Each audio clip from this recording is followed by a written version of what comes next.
ವಿರಾಮದ ನಂತರ ಸುಹಾಸಿನಿ ಕಾರ್ಯಕ್ರಮಕ್ಕೆ ಸ್ವಾಗತ ವೀಕ್ಷಕರೇ. ಈಗಾಗಲೇ ನಾವು ಮಾತಾಡ್ತಾ ಇದ್ವಿ ಶಿಕ್ಷಣ ಎಂಬ ಹೊರೆಯ ಬಗ್ಗೆ. ಈಗ ನಾವು ಮಾತಾಡೋಣ ಸ್ಕೂಲು, ಬಿಲ್ಡಿಂಗು, ಕಲಿಯೋದಕ್ಕೆ ಮುಕ್ತ ವಾತಾವರಣ ಅನ್ನೋದ್ರ ಬಗ್ಗೆ ಮಾತಾಡೋದಾದ್ರೆ, ಇವತ್ತಿನ ಸಿಟೀಸ್ ಸ್ಕೂಲ್ಗಳೇನಿದಾವೆ, ಒಂದಷ್ಟು ಬಿಲ್ಡಿಂಗ್ಗಳು, ಒಂದು ಲಿಮಿಟೆಡ್ ಜಾಗ, ಅಲ್ಲೇ ಆಟ ಆಡಬೇಕು, ಅಲ್ಲೇ ಬಾಸ್ಕೆಟ್ಬಾಲ್ ಆಡಬೇಕು, ಅಲ್ಲೇ ಟಿ ಆಡಬೇಕು, ಈ ರೀತಿಯ ಒಂದು ಪದ್ಧತಿಗಳು. ಸೊ ಇದ್ರ ಬಗ್ಗೆ ಏನು ಹೇಳ್ತೀರಾ? ಎಷ್ಟು ಕಮರ್ಷಿಯಲ್ ಆಗಿದೆ ಅಂತ? ಶಿಕ್ಷಣ ಅನ್ನುವಂತಹದ್ದೇ ಕಮರ್ಷಿಯಲ್ ಆಗೋಗಿದೆ.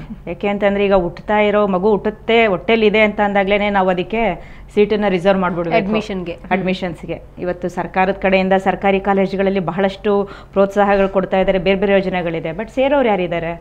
ಹೆಚ್ಚು ಕಡಿಮೆ ಪ್ರೈವೇಟ್ ಎಜುಕೇಶನ್ ಅನ್ನ ಪ್ರಿಫರ್ ಮಾಡ್ತಾ ಇದ್ದಾರೆ.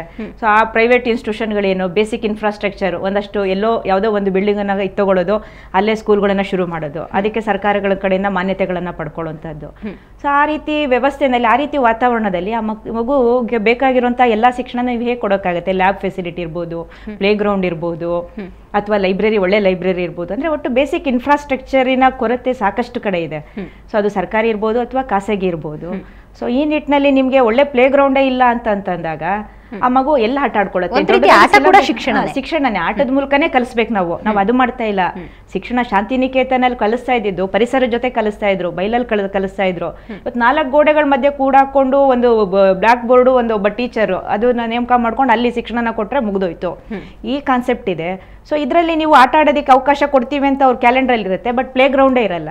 ಸೊ ಈ ನಿಟ್ಟಿನಲ್ಲಿ ಅವ್ರು ಏನನ್ನ ಇದು ಮಾಡ್ತಾ ಹೋಗ್ತಾರೆ, ಏನ್ ಇನ್ಸಿಸ್ಟ್ ಮಾಡ್ತಾ ಹೋಗ್ತಾರೆ, ಮಕ್ಕಳ ಪರ್ಸನಾಲಿಟಿ ಹೇಗೆ ಡೆವಲಪ್ ಮಾಡ್ತಾ ಹೋಗ್ತಾರೆ. ಮಗುಗೆ ಆಟ ಎಷ್ಟು ಇಂಪಾರ್ಟೆಂಟೋ ಪಾಠನೂ ಅಷ್ಟೇ, ಅಂದ್ರೆ ಪಾಠ ಎಷ್ಟು ಇಂಪಾರ್ಟೆಂಟೋ ಆಟನೂ ಅಷ್ಟೇ ಇಂಪಾರ್ಟೆಂಟ್ ಆಗುತ್ತೆ. ಬಟ್ ಆ ರೀತಿ ಎನ್ಕರೇಜ್ಡ್ ಆಗಿರುವಂತಹ ಅದಕ್ಕೆ ಪೂರಕವಾಗಿರುವಂತಹ ಪ್ಲೇ ಗ್ರೌಂಡ್ ಫೆಸಿಲಿಟಿಗಳೇ ಇಲ್ಲ ಇಲ್ಲಿ. ಬಹಳಷ್ಟು ಸ್ಕೂಲ್ಗಳಲ್ಲಿ ಅದಿಲ್ಲದೆ ಬರೀ ಏನೋ ಮನಿ ಮೇಕಿಂಗ್ ಒಂದು ಪರ್ಪಸ್ಗೋಸ್ಕರ ದುಡ್ಡು ಮಾಡೋ ಬಿಸ್ನೆಸ್ ಆಗಿದೆ ಅಂತ ಬಿಸ್ನೆಸ್ಸೇ ಆಗಿದೆ ಇವತ್ತು. ಯಾಕೆಂತಂದ್ರೆ ರಿಸರ್ವ್ ಮಾಡ್ಬೇಕು, 1 ಲಕ್ಷ ಕೊಡಬೇಕು, 50,000 ನಾನು ಡೊನೇಷನ್ ಕೊಡಬೇಕು, ಮಂತ್ಲಿ ಫೀಸ್ ಕೊಡಬೇಕು. ಸೊ ಒಂದು ಒಳ್ಳೊಳ್ಳೆ ಸ್ಕೂಲ್ಗಳಲ್ಲಿ ನಾವು ಸೀಟ್ ಪಡ್ಕೊಳ್ಬೇಕು ಅನ್ನೋದ್ರೆ ಇನ್ಫ್ಲೂಯೆನ್ಸ್ ಜೊತೆಗೆ ಹಣನೂ ಸುರಿಬೇಕಾಗತ್ತೆ. ಇವತ್ತು ಇಡೀ ನಮ್ಮ ಗ್ರಾಜುಯೇಷನ್ PG ಎಲ್ಲ ನಾವು ಮುಗಿಸಿರುವಂತ 1 ವರ್ಷದ ಅಮೌಂಟ್ನಲ್ಲಿ ಇವರ ಯಾವುದೋ ಒಂದು ಇದಕ್ಕಾಗಲ್ಲ, ನಮ್ಗೆ LKG ಅಡ್ಮಿಷನ್ಗೆ ಆಗೋದಿಲ್ಲ. ಆ ಪರಿಸ್ಥಿತಿ ಇವತ್ತಿರೋದನ್ನ ನೋಡ್ತಾ ಇದೀವಿ. ಸೊ ಇವತ್ತು ಶಿಕ್ಷಣ ದುಬಾರಿಯಾಗಿದೆ, ಅದು ಸಾಮಾನ್ಯ ವ್ಯಕ್ತಿಗಳಿಗೂ ನಿಲುಗದೇ ಇರುವಂತಹ ಮಟ್ಟಕ್ಕೆ. ವನಜ್ ಅವರು ಹೇಳಿದ್ರು ನಳಿನಿಯವರೇ, ಒಂದ್ ರೀತಿ ಹೋಟೆಲ್ ಇದ್ದಾಗಲೇ ಕೂಸು, ಅದಕ್ಕೆ ಅಡ್ಮಿಷನ್ಗೆ ಈಗಲೇ ರಿಸರ್ವ್ ಮಾಡುವಂತಹ ಪರಿಸ್ಥಿತಿ ಬಂದ್ಬಿಟ್ಟಿದೆ ಅಂತ. ಅದ್ರ ಜೊತೆಗೆ ಎಜುಕೇಶನ್ ಒಂದು ಬಿಸ್ನೆಸ್ ಆಗಿದೆ ಅಂತ ಏನ್ ಹೇಳ್ತೀರಿ? ಹೌದು, ನಿಜ. ಏನು ಅಂದರೆ ಅವ್ರು ಹೇಳಿದಾಗೆ ಹೋಟೆಲ್ ರಿಸರ್ವ್ ಮಾಡ್ತಾ ಇರೋದು ನೋಡ್ತಾ ಇದೀವಿ ನಾವು. ಯಾಕೆಂದರೆ ಒಳ್ಳೆ ಸ್ಕೂಲ್ಸ್ ಬೇಕು, ಸ್ಟ್ಯಾಂಡರ್ಡ್ ಆಗ್ತಾ ಇದ್ದಾಗೆ ಜನ ಎಲ್ಲ ಪ್ರಿಫರ್ ಮಾಡೋದು ಒಳ್ಳೆ ಸ್ಕೂಲ್ ಬೇಕು, ಒಳ್ಳೆ ಕಾಲೇಜ್ ಬೇಕು ಆ ಥರನೇ. ಹಾಗಾಗಿ ಒಳ್ಳೆ ಸ್ಕೂಲ್ಸ್ಗೆಲ್ಲ ಹೋದಾಗ ಅದು ಮತ್ತೆ ಸೇಮ್ ರಿಪೀಟ್ ಆಗುತ್ತೆ ಎಲ್ಲ. ಮತ್ತೆ ಫಸ್ಟಿಂದಾನೇ ರಿಸರ್ವ್ ಮಾಡೋದು, ಅವಾಗ ಏನಾಗುತ್ತೆ, ಡೊನೇಷನ್ಸು ಜಾಸ್ತಿ ಆಗುತ್ತೆ ಎಲ್ಲ. ಹಾಗಾಗಿ ಜಾಸ್ತಿ ಡೊನೇಷನ್ಸ್, ಫೀಸು ಎಲ್ಲ ಜಾಸ್ತಿ ಆಗಿದೆ. ಇವತ್ತಿನ ಸಿಟಿ ಲೈಫಲ್ಲಿ ಹೇಗಿದೆ ಅಂತ ಹೇಳಿದ್ರೆ ನಳಿನಿಯವರೇ, ಮನೆ ಕೂಡ ಒಂದು ರೂಮು, ಒಂದು ಹಾಲು, ಮತ್ತೆ ಮನೆ ಎದುರುಗಡೆ ಒಂದು ಸಣ್ಣ ಪ್ಯಾಸೇಜು, ಮಕ್ಳಿಗೆ ಆಟ ಆಡೋಕ್ಕೆ ಜಾಗ ಇಲ್ಲ. ಆಟ ಅನ್ನೋದು ಕೂಡ ಒಂದು ರೀತಿ ಶಿಕ್ಷಣನೇ. ಸ್ಕೂಲಲ್ಲೂ ಅಷ್ಟೇ, ಏನೋ ಲಿಮಿಟೆಡ್ ಜಾಗ, ಅಲ್ಲೇ ಟೇಬಲ್ ಟೆನ್ನಿಸು ಅಥವಾ ಏನಾದರೂ ಒಂದು ಸಣ್ಣ ಗೇಮ್ಗಳನ್ನ ಆಟ ಆಡ್ಕೊಂಡು, ಕೇರಮ್ಮು, ಇಂಡೋರು ಔಟ್ಡೋರು ಅಂತ ಗೇಮ್ಸ್ಗಳು ಬೇರೆ ಈಗ ಸೆಪ್ರೇಟ್ ಆಗಿ ಡಿವೈಡ್ ಮಾಡ್ತಾರೆ. ಸೊ ಮಕ್ಕಳಿಗೆ ಮುಕ್ತವಾಗಿ ಆಟ ಆಡೋದಕ್ಕೆ ಮುಕ್ತ ವಾತಾವರಣ ಸಿಗ್ತಾ ಇಲ್ಲ ಅಂತ ಅನ್ಸೋದಿಲ್ವಾ ನಿಮ್ಗೆ? ಇದೆ, ಅದಂತೂ ಖಂಡಿತ ನಿಜ. ಇಂಡೋರ್ಸ್ ಇವಾಗ ಜಾಸ್ತಿ ಆಗ್ಬಿಟ್ಟಿದೆ ಔಟ್ಡೋರ್ಸ್ಗಿಂತ ಹೇಳ್ಬೇಕು ಅಂದ್ರೆ. ಜಾಗನೇ ಇಲ್ಲ ಎಲ್ಲೂ ಆಡೋದಕ್ಕೆ. ಅದಕ್ಕೆ ಮಕ್ಳು ಏನ್ ಮಾಡ್ತಾರೆ ಅಂದ್ರೆ ಕಂಪ್ಯೂಟರ್ಸು, ಟಿವಿ, ಇದು ನೋಡ್ಕೊಂಡು ಅದೇ ಒಳಗಡೆ ಇಂಡೋರ್ ಗೇಮ್ಸ್, ಬರಿಕೆ, ಇದು ಚೆಸ್ಸು, ಕೇರಮ್ಮು, ಈ ತರ ಆಡ್ಕೊಂಡೆ ಕಂಪ್ಯೂಟರ್ ಅಂತ ಹೇಳಿದ್ರಿ. ಹೆಲ್ತ್ ಮೇಲೆ ಯಾವ ರೀತಿ ಪರಿಣಾಮ ಬೀರ್ತಾ ಇದೆ? ತುಂಬಾ ಅದನ್ನು ಬಿಡಬಾರ್ದು ನಾವು. ಯಾವಾಗ್ಲೂ ಒಂದ್ಸತಿ ಕಂಪ್ಯೂಟರ್ಸ್ ಅಂತ ಹೇಳ್ತೀವಿ ಒಳ್ಳೇದು ಅಂತ, ಬಟ್ ಕಣ್ಣಿಗೆಲ್ಲ ತುಂಬಾ ಎಫೆಕ್ಟ್ ಆಗುತ್ತೆ ಅಂತ ನಾವು ಕೇಳಿದ್ವಿ.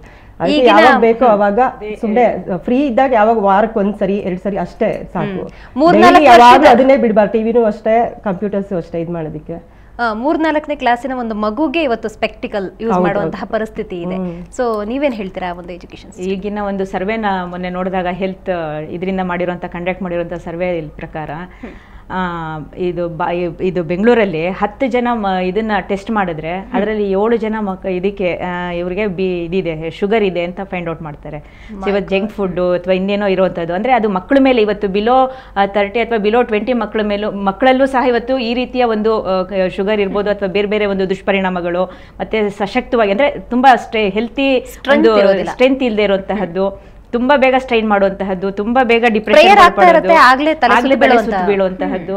ಬಿಕಾಸ್ ಆಫ್ ಇವತ್ತು ಏನಾಗ್ತಾ ಇದೆ ಅಂತಂದ್ರೆ ಆಡೋದು, ಓಡೋದು, ಕುಣಿಯೋದು, ಈ ರೀತಿ ಆಕ್ಟಿವಿಟೀಸ್ ಇದೆಯಲ್ಲ ಬಹಳ ಕಡಿಮೆ ಆಗೋಗ್ಬಿಟ್ಟಿದೆ. ಒಂದು ಸ್ಕೂಲ್ ಒಳಗೆ ಕುತ್ಕೋಬೇಕು, ಅಲ್ಲೂ ಆಟ ಆಡೋದಕ್ಕೆ ಅವಕಾಶ ಇಲ್ಲ.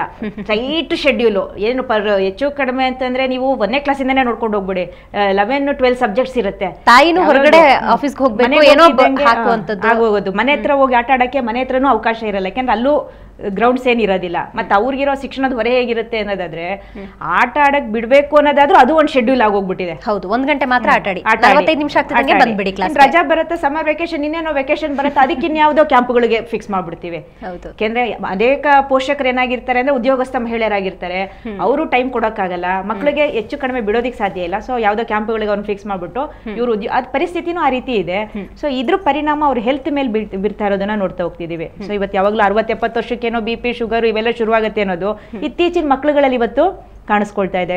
ಕಣ್ಣಿನ ಸಮಸ್ಯೆ ಇರ್ಬೋದು, ಡಿಪ್ರೆಷನ್ ಪ್ರಾಬ್ಲಮ್ ಇರ್ಬೋದು, ಅಂದ್ರೆ ಖಿನ್ನತೆ ಅಂತೀವಲ್ಲ, ಈಗ ಬಹಳ ಚಿಕ್ಕ ಮಕ್ಕಳುಗಳಲ್ಲೇ ಕಾಣಿಸ್ಕೊಳ್ತಾ ಇದೆ.